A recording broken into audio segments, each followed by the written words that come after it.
this regard, we need to mention privacy. Because to make writing work, you need to get rid of self-censorship. And if you are afraid that somebody is going to read what you're writing, you will never get rid of this inner censor.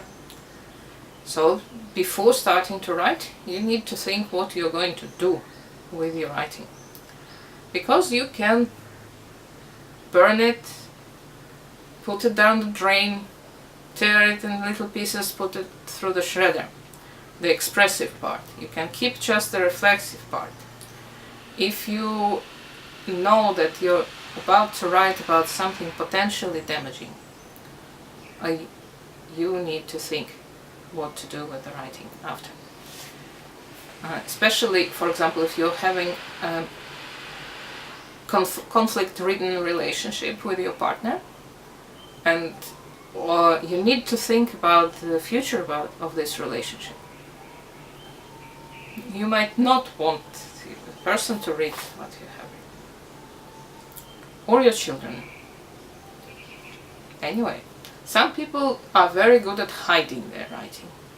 For example, in one of these therapeutic writing books, there was a story of a woman who put her journal in a cover of a cookbook and kept it in the kitchen because nobody but her opened that.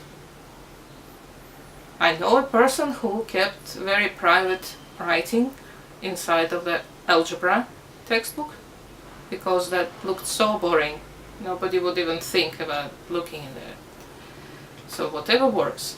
It is great when people that you live together with value your privacy and you can just say, you know, this is my private journal. Please do not open it. That's when you can sit in bed near your partner and keep writing about your own stuff and feel safe. This is perfect. And then when you know that whatever you're writing, the person is just not going to get in there because they respect you. This is great luck, great privilege, luxury. It's something that we should write in our gratitude journals, and something not to be taken for granted, because many people unfortunately don't have this opportunity to feel safe and intimate in this sort of way.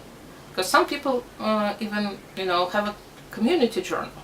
They write to each other, they exchange journals, they share some parts of what they have written.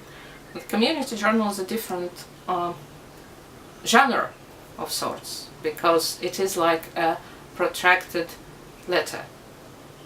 Because you know that the person is going to read it because this is the intention of it. Because sometimes with our hectic schedules we don't find time for each other, but we still want to share something, so we can write in our shared journal. And if we live far away from each other, I had a very nice experience when I was in my late teens, when I had a friend who lived in a different city, and we kept journals for each other, like little notebooks. We put date and time and whatever came into our heads, and when the notebooks were full, that was about every 3 weeks, we just put them into envelopes and mailed them, snail mail. It was wonderful to find this in the mailbox and compare. So while some things were happening in my inner life on this date, in her life or in his life there was something this.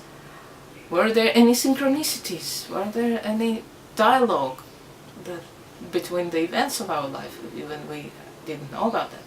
Magical. Very interesting. But if you want to share something that you have written with another person, you better don't just give the raw piece that you have written. Might be better to reread, maybe edit, cut some things out, because it is just a different genre. A letter that you're writing, for example, directed to the person but which you're not intending to give, and the letter that you are going to give.